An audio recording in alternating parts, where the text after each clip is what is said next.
come up with some freedom. We need to shift and set an example of a different way of living. I think that's something that has to happen if we're going to make the shift easily. It was announced today that gasless Sundays will go into effect as of next month. At what point do we recognize we got nothing left to lose? How bad does it have to get before people recognize the necessity of change? Drastic change, meaning you actually have to sacrifice some of your purchasing, your comfort, some of your what you've grown accustomed to for the well-being of the planet.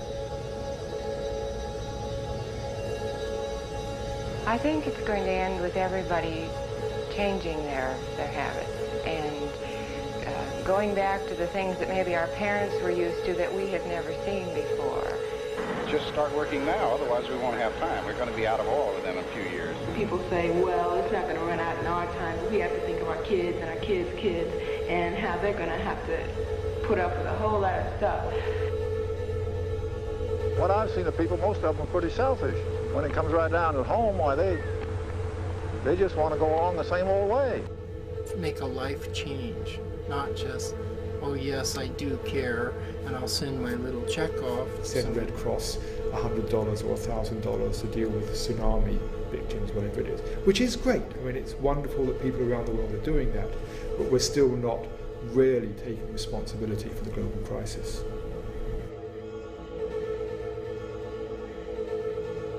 Most people, as long as their life is somewhat comfortable and everything goes along somewhat normally, they aren't interested in making any changes in their lifestyle.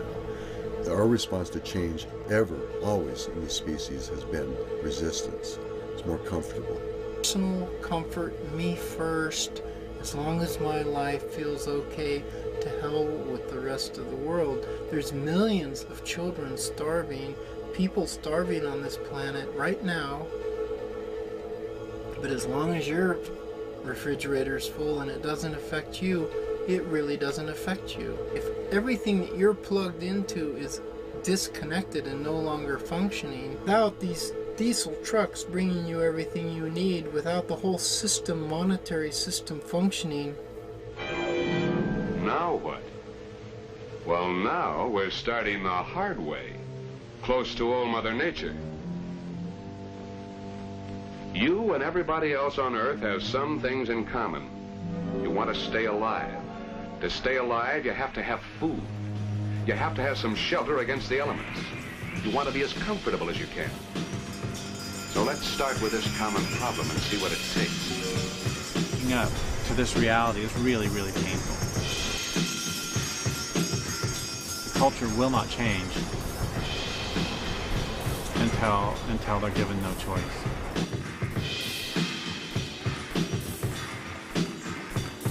Unfortunately, I think what might cause a lot of people to shift is pain. You know, when they can't get something, or when that something they paid $2 for is now $10 for. The more it comes home to us, and the more we see that it's our actions or our decisions that are causing this, then I think we begin to wake up. It has to hit us at home. All the time it's hitting somebody out there. I think a lot of people refuse to change or don't have any interest in any sort of conservation until the shit's hitting the fan. What are we going to do? We better find somewhere to go. There's going to be a storm any minute. There's no real move to conserve unless we're almost already out of whatever it is we're trying to conserve at that point. We cannot produce as much as we can use, as we are equipped to use in our homes and our factories. This situation is destined to continue indefinitely. And by indefinitely, I mean not only just the next few years, but as far ahead as we can see. We don't conserve until we're down to the last roll of toilet paper. And that's the classic non-Cherokee 7 generations looking to the future. We don't even look, beyond next Tuesday. And I think that's a huge mistake. Those who don't go willingly will, I think, suffer a lot of pain. More people who can make that inner shift themselves and can let go of this materialistic belief system, the easier it'll be for them, and I think the more they'll be able to help others through. It will be when we can't afford oil to commute back and forth to the suburbs. That's when we'll start eating, when we have to. So I'm willing to look and not in denial. We can't go on like we are. Wake up. Don't you see what's happening? We're at the point of no return. If we go much further, we won't be able to restore the balance that we've destroyed. It doesn't have to get any worse. Can't you see what's going on? But for the masses of people that are still sound asleep and snoring, it's going to have to get a lot worse before they see the results of their actions. We can fantasize all we want about some groovy eco-socialist utopia, and if you can't breathe the air, it doesn't matter. This is something that people are going to have to wake up to pretty quick before it's too late.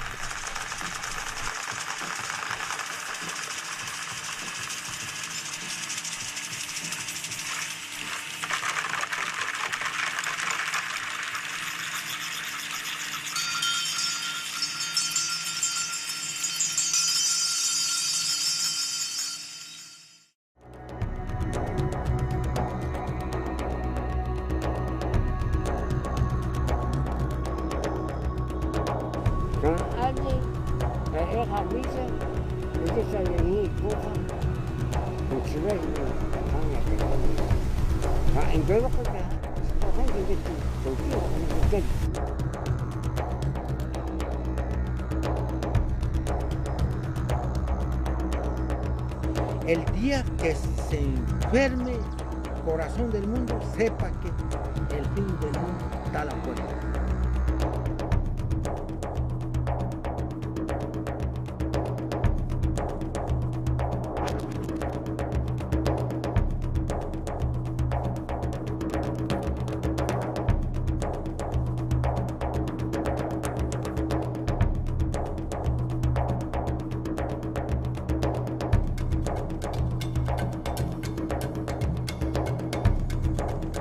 Nosotros queríamos que entendiera, hermanito menor, el mensaje del corazón del mundo.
Porque la madre tierra está débil.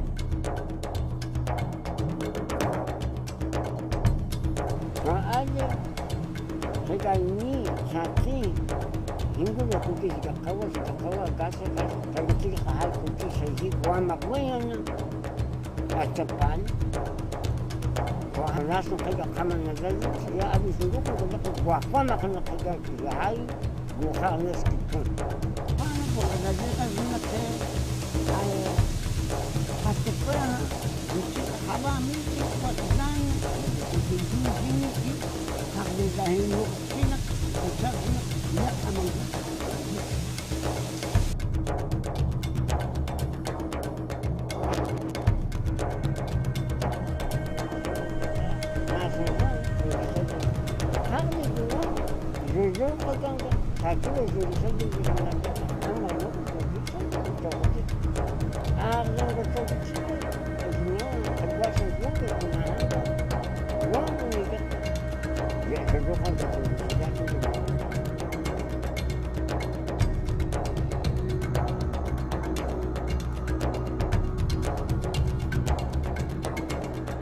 Hermanito menor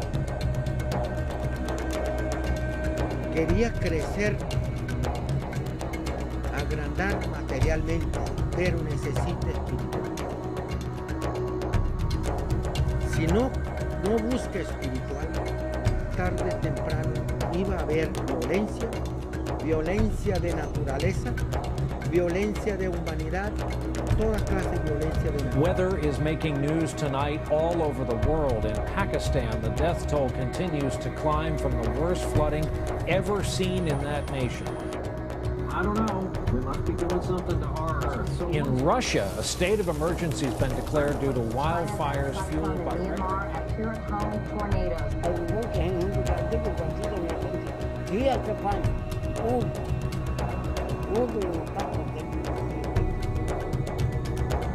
Entonces, hoy en día se está viendo. Twin crises as Mother Nature goes on a rampage. 2 disasters, thousands of miles apart, and now thousands are feared dead. Entonces yo preguntaba, ¿por qué pasaría esto? ¿Por qué va a pasar esto? ¿Qué pasaría cuando ustedes dejan de cancelar la deuda? Se le paga. Cuando no le pagamos va a pasar eso. Entonces, y eso es que nos cobra nuestra naturaleza. Si no hace algo, o alguna vaina no hace allá, sí, no, tiene que pagarme porque usted va a hacer lo que no.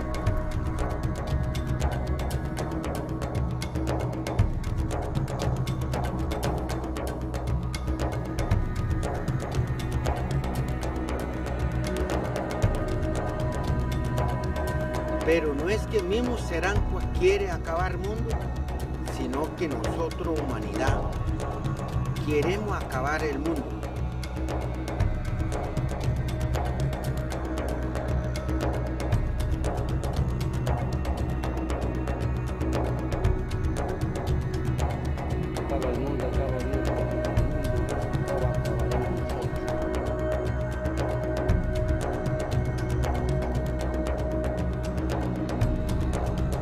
Pero ellos decían, cuando hermanito menor conozca la ley espiritual, el pago espiritual, ya está. Sirens blared, but for many, it was already too late. Cuando ya estamos sufriendo, vamos a entender, pero eso va a ser muy tarde.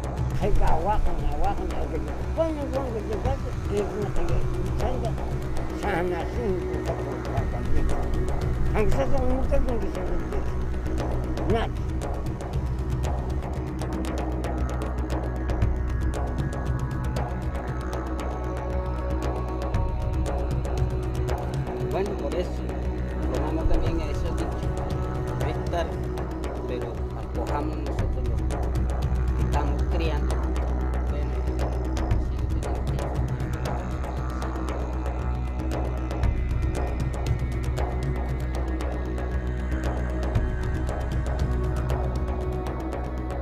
Esto le estoy explicando aquí para que el hermanito menor entienda y reflexione y reconozca sus errores. A pedir en nuestro Dios que están haciendo.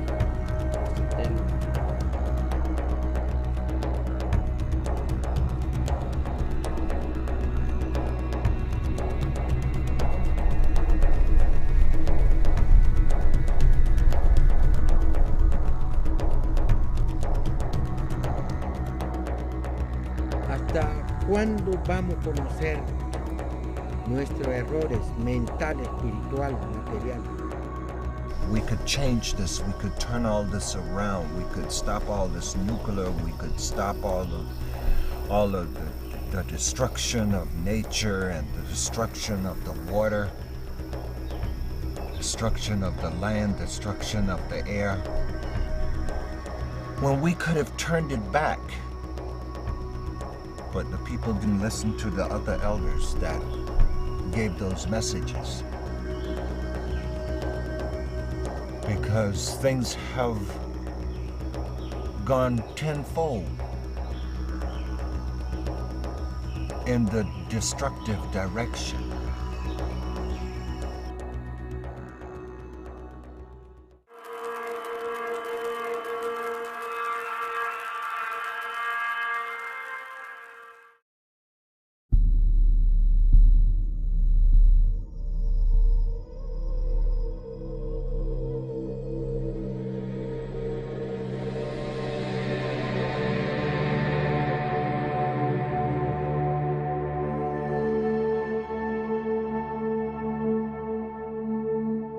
Situation is developing into such a thing that the planet Earth is saying, you used me.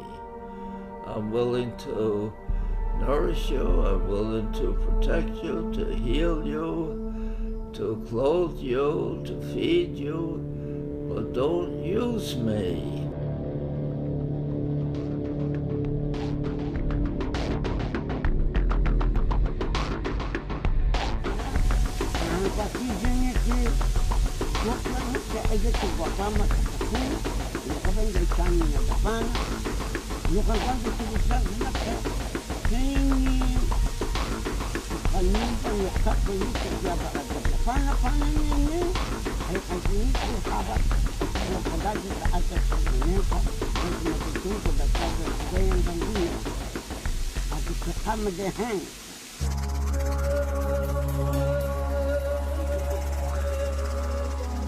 Rip Mother Earth's skin, you tear her skirts, you mash her face. How could anybody be stupid enough to kill the planet you live on? The Earth's resources are being consumed at an extraordinary rate. We're consuming beyond the Earth's carrying capacity right now. And you see this happening in so many places around the world, and it's happening so quickly.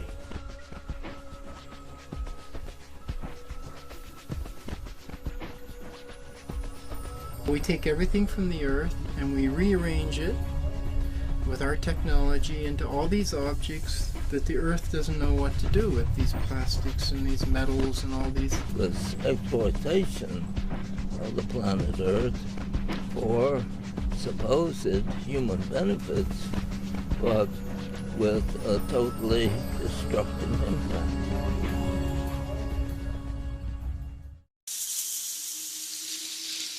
When I look at trees, I see dollar bills.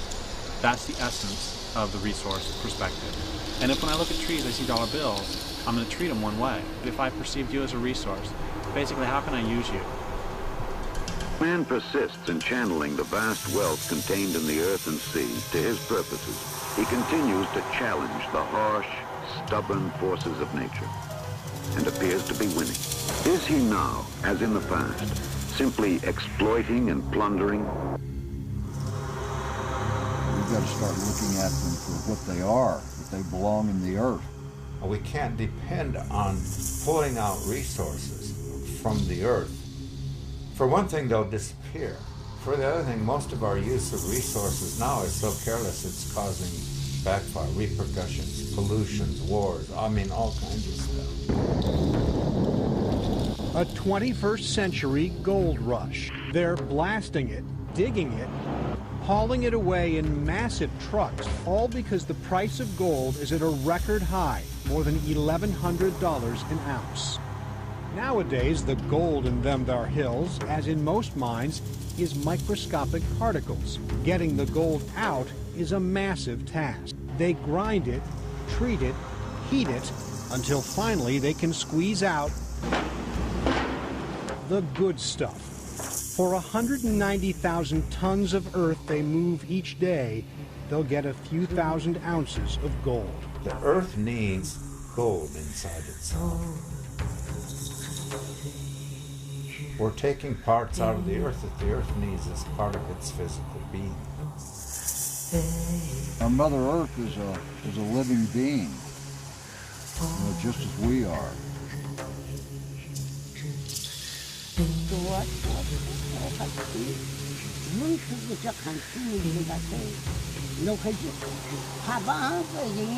If that happened to our own bodies, we would die. But when we can look at it in that way, we're killing Mother Earth. What we are faced with in historical terms is a transition from a 20th century that exploited the planet Earth to a 21st century when that exploitation cannot continue.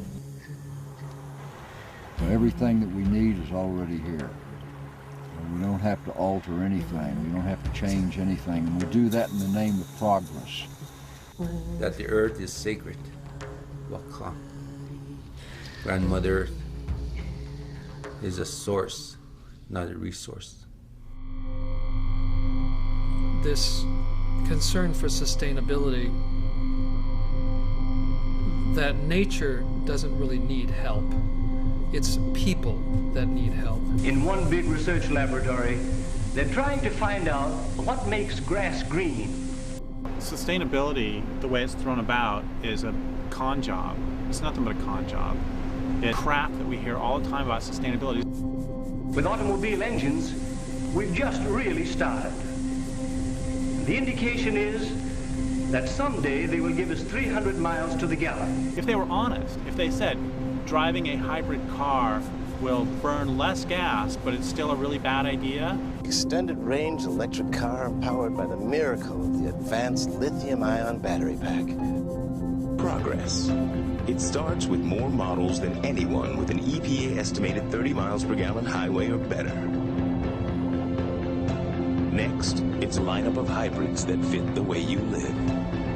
If they could develop a hydrogen vehicle, a non-polluting, energy-free vehicle, what that would allow for is the continuation of the paving of the entire world. Do you realize that there's more pavement in the United States than the square miles of the original 13 colonies? We widen our streets and invite more traffic. More freeways, more cars. And so the cycle goes. So all this sustainability stuff is simply trying to make this fundamentally exploitative system careen on a little bit longer. The small reparations or accommodations that we make, like recycling, actually can contribute to the longevity of a system that is destroying not only the world, but our spirits. People who are doing pathetic little changes but not questioning capitalism itself. Are we talking about the sustainability of the system that's steadily becoming more and more abstract? The cities are becoming less and less beautiful, the forests being cut. What the word sustainable means is something that you can do forever, something you can do indefinitely.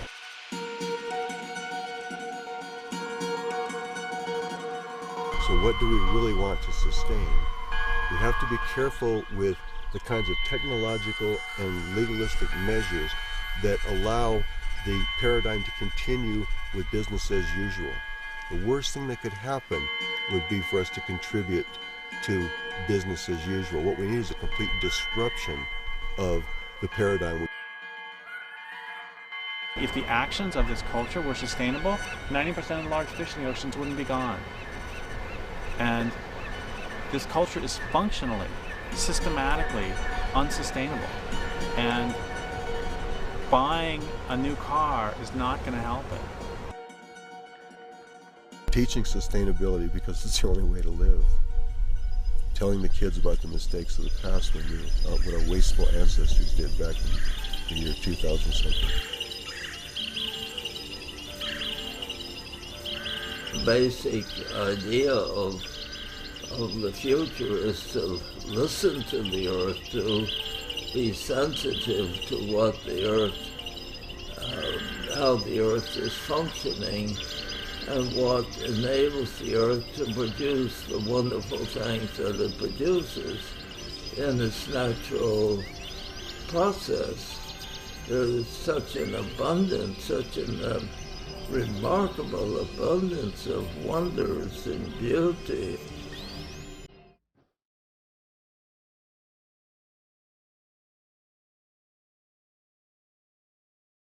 It is simply a universal living force with tremendous intelligence, far greater than we have.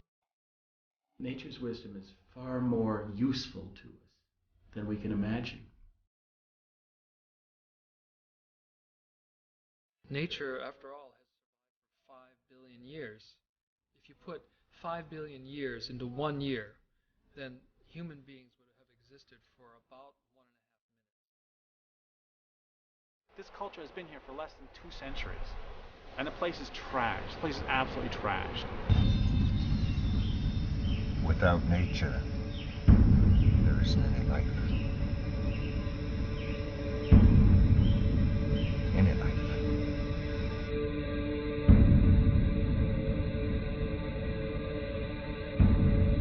Unfortunately, we're not born with knowledge. We have to learn it. Nature is the ultimate teacher for that.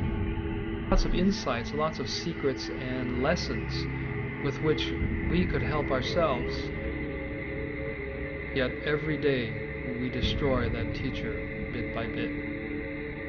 What the earth is teaching is a call to an awareness and empathy so expansive that we sense the very pain of the earth.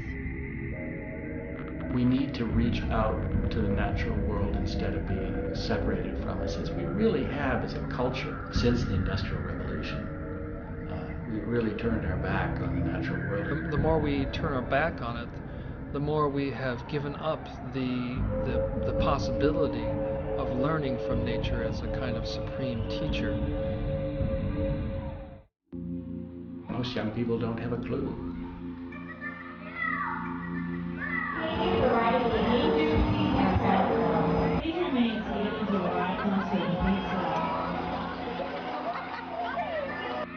Most children know about only about less than 10 plants in their neighborhoods, and can identify almost 1,000 logos of corporations. I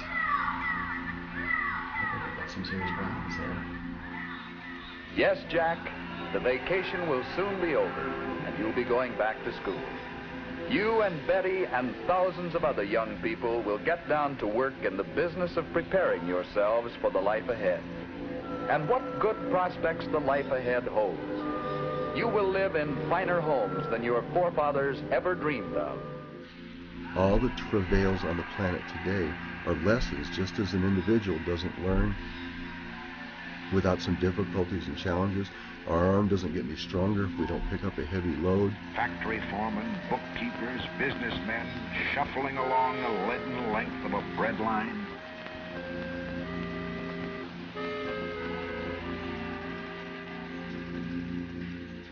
It expands our ability to feel, and it teaches us something about right living and what's meaningful in the world.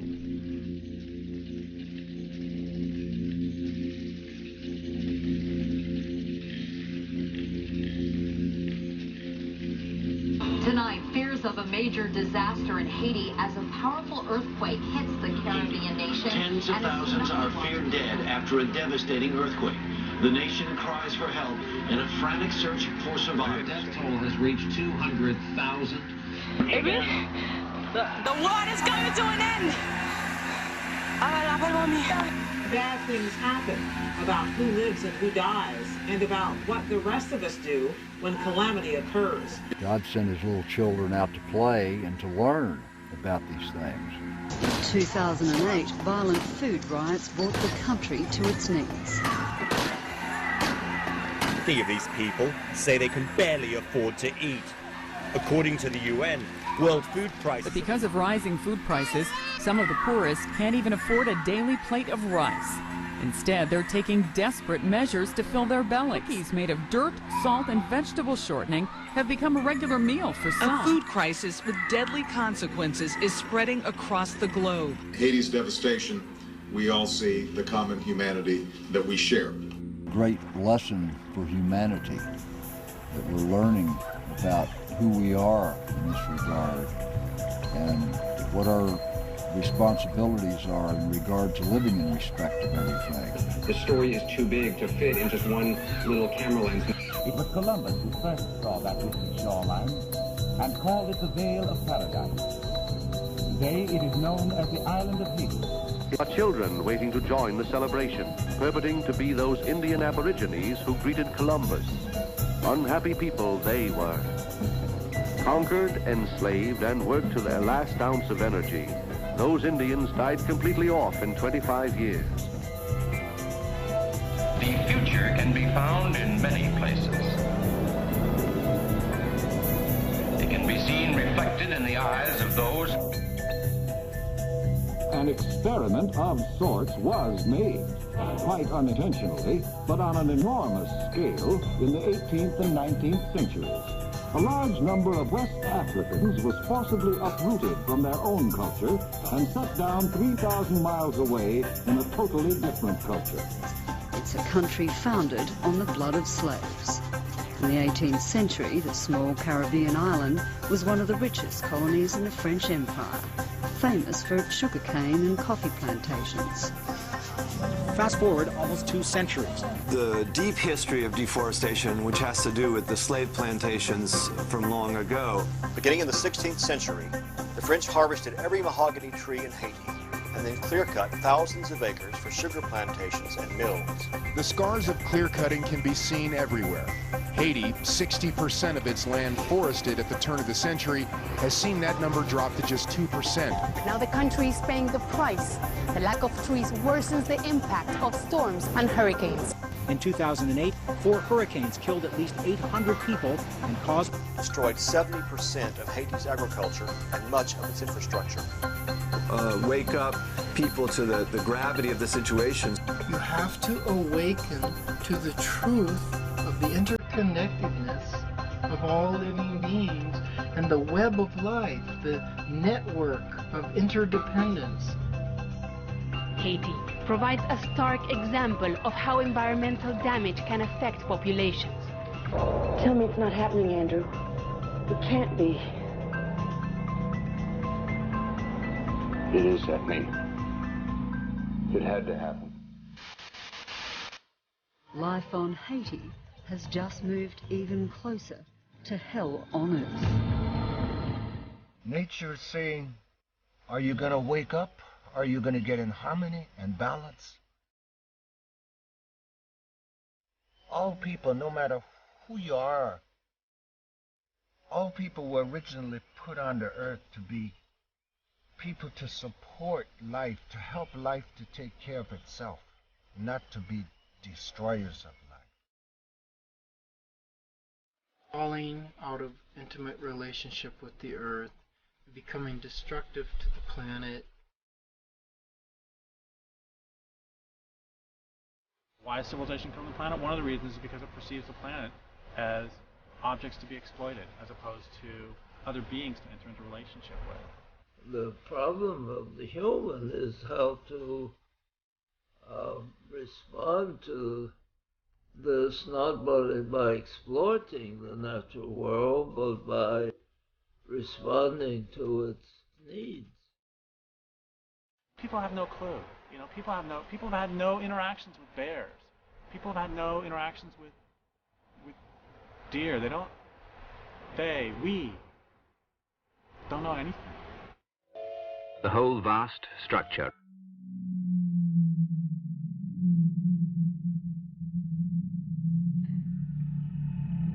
In a way, this becomes a self-fulfilling prophecy, and they recognize the danger of that. Mother Nature reminding all of us this is her planet, not ours.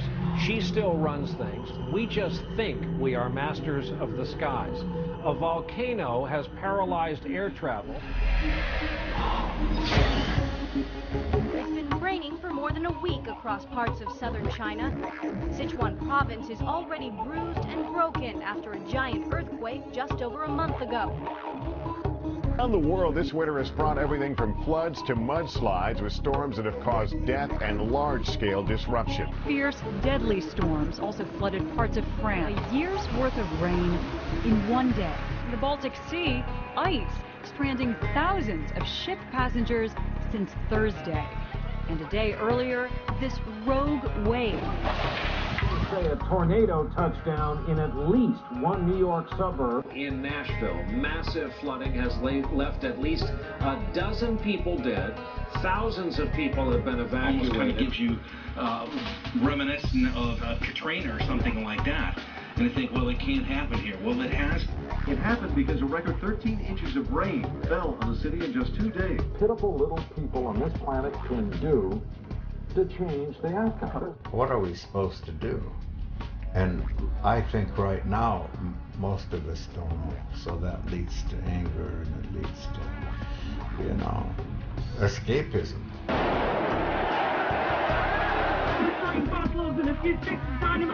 Greek police were forced to use tear gas grenades to disperse an angry mob of rioters. That if Greece can't get its financial act together, then other countries with huge debts like Spain, Portugal, and Ireland could be next, could need bailouts too, which might trigger another European, possibly global financial crisis. Global economy was going to collapse, and one of the primary reasons behind it is going to be a currency crisis. See it in Spain. We're going to see it in Portugal. It's going global. There's no stopping it. Example of what happens throughout history. You know me, what can I do, you know, so might as well go to the movie or pop a beer or something. There's nothing I can do. Every day now feels like the day before Hurricane Katrina made landfall. The wait for this oil spill and the impact already, and perhaps the end of a way of life. Anxiety is an indication that people know there's something wrong with this picture. And only then can we possibly need to change it. Anxiety doesn't go away when we've accomplished curing whatever it is that we think is wrong. It comes the moment that we recognize it and do all we can to affect it. So that means changing our lives as individuals. That means making the hard decisions that may cost us credibility, income, force us to move to a place that more honors our soul and our spirit and the work that we're trying to do. But it does demand from us change. And with change, with that motion, there's no room for anxiety. There's no anxiety when you're walking in the direction of something. There's anxiety when you're sitting there torn whether or not to move. People are so afraid to give up on hope. But one of the wonderful things that happens when hope dies is you realize that that's where agency begins. You stop hoping something happens, you start doing something about it. And another way to say that is you start waking up. Do we want society really to be able to go on forever wearing their baseball caps backwards, watching bad movies that don't even have good plots, caving over the planet till there's nothing left of it, to where the only trees standing are in covered plexiglass arboreums with little labels on them in Latin? Would that be hopeful? That we don't destroy that with the nuclear weapons? That we don't have a collapse after oil? That we don't have some environmental tragedy that sets us back to being in touch with the planet and living in real communities? I think the confusion is about what we can be hopeful for. There's a moment in time and space where there's this golden opportunity to make a shift. This is the time of destiny. It's the time when things are right for something to happen. Opportunities to help us look at what we're doing right now and to change it. As the old Chinese word for crisis, Wei Qi means danger and opportunity. The danger is, if you continue this way, you're heading for disaster. The opportunity is to rethink things, to look at things in a new way. I believe the opportunity here is to have a leap in consciousness. We have to do things differently. We have to see things differently.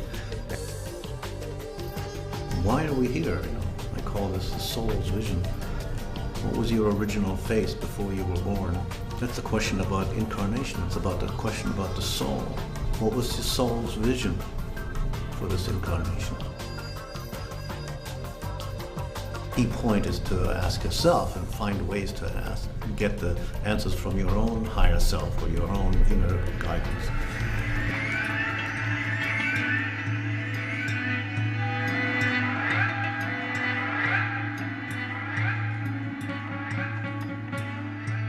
The Sufis say, you know, we're like a man who has a 7-story mansion and he only lives on the ground floor. And he's lived on the ground floor for so long that he's even forgotten that there are any other floors.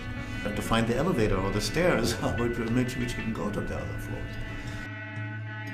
But I think it's more than just opening a door and seeing here it is.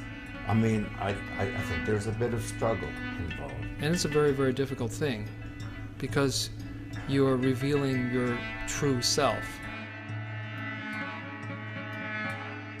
You get a vision for your future, then you have to make it real. And how do you make it real? You take the steps to get there. If you have the vision, you have the ability to monitor, and you keep focused on what the vision is, and keep on that track, step by step you get closer and closer, and something within learns what to do. It's almost about expanding our vision of who we are. Right now, I think we're kind of stuck in some old visions as a whole, and need to align ourselves with some new visions. What then is our role? The only question in life shouldn't be what class do I want to take, what do I want to major in school, what job do I want, or what car do I want to drive. None of those are the questions. The question is, who am I really, most wholly, most completely, including the challenges and the gifts? And how can I best serve and give to the wholeness and the beauty around me? 2 questions and no others. You ask the Creator for your vision, for your purpose. Why are you alive? Why are you here? Give me my purpose. Give me my vision. Great Spirit, show me why I am here. All we need to know is that we are truly and sincerely and deeply, with all our facilities, with the full capacities of our vision, our caring, our empathy, applying ourselves to making the world more sane, more balanced, more beautiful. You don't just reach that, that's a daily thing, that's not a plateau. That means that every day of your life, until the last moments on life support, that you're moving in a direction. You're not really immobile in that hospital bed at age 90. You are still moving, you are still growing in the direction of what matters most. Your own realization and betterment, and the realization and betterment of the entire world. There is a wave sweeping across the land. The present is such a time when Noah's Ark is urgently needed, we might say. A reality, symbolically, is a role that all of us are called upon to play. If we were wise as a culture, if we were wise as a country, we would be taking much of the wealth that we have today and starting to position ourselves towards the inevitable changes that are coming. Is to educate people about how it works on planet Earth and what you can do. Show people what's happening in the world and with the collapse of ecosystems, how it's going to affect you, how it's going to affect your business, how it's going to affect your island, and maybe it'd be a good idea to take some actions now, you know, while we still have the luxury of being able to do some planning, and we still have the money to do it. Damage effects can be mitigated, but to mitigate the damage effect, it has to be planned like 20 years or 10 years in advance. There isn't that much time. It means we have to stop bringing huge amounts of material from underneath the earth. It means, secondly, we have to stop infusing nature with hundreds of thousands of different synthetic chemicals. 3 degrees, Rich. Got winds coming in from the top turn. Turn right, left. Seems to be right. That's very on. And third, we need to stop the physical destruction of the planet. We done? We're done. 1,700 gallons almost. The solutions for the future are going to depend on us becoming very attuned to the natural world, and we shed our hubris and become integral with the larger ecological forces that sustain us.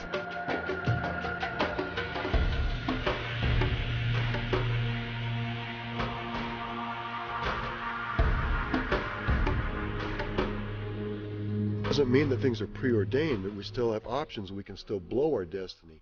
But destiny is this perpetuative movement that follows along these lines. All we need to do is follow the lines, sense ourselves in the warp and weft, and follow it from the past to the future. We can make our decisions of whether or not we want to participate and how we want to respond to what's going to happen based on that. And then we participate in the remediation and the healing. We participate in the changes. We don't try to prevent them.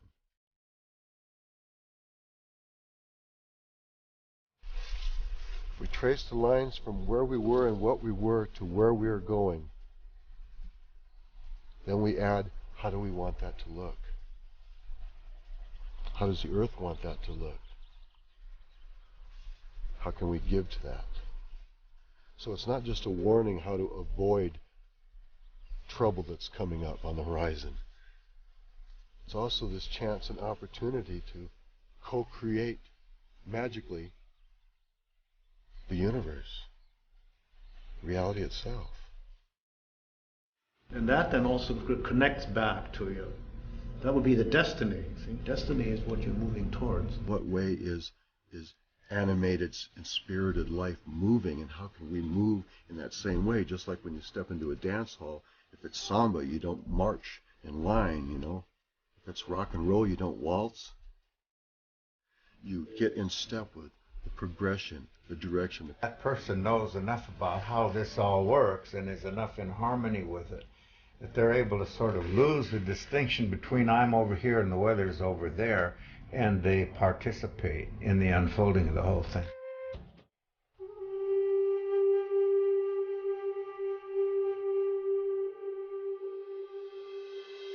The people who come after are not going to care whether we recycle. They're not going to care whether we drove hybrids. They're not going to care about whether we wrote really good books or made really good movies.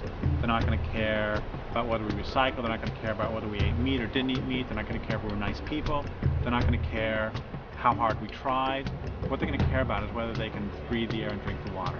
They're going to care about whether the land can support them. And that is the only thing that matters.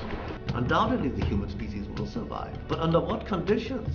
And what about all the other species that are not surviving, are already gone extinct and are going extinct rapidly? This is where appealing to the sacred in a really humble way and really, you know, asking for guidance. That's what this time calls for. And in a really humble way. Rediscover the wisdom that all the great saints and sages and mystics and holy people have been telling us for thousands of years. So we have the choice to choose the positive, to choose the good and healthy way, or to choose the negative and dark way, which is the destructive way.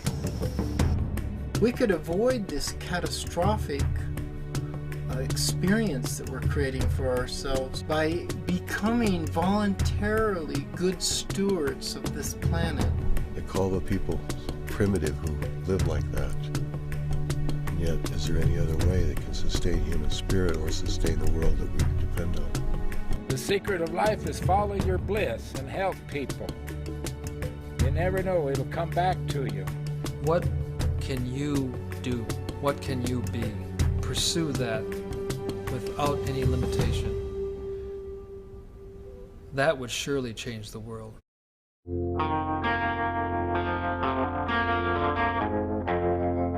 That's the dance.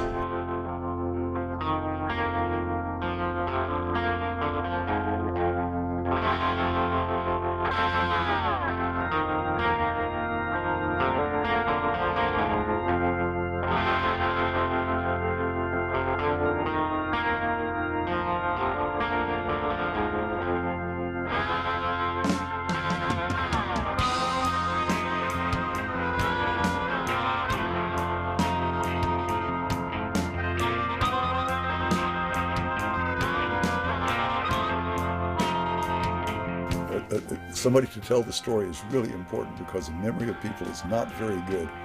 It's one giant system. We're not separate from it. And seek harmony with our ecosystem and its members, then we will be rejected as a species.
And everything comes to one as we dance on, dance on, dance on.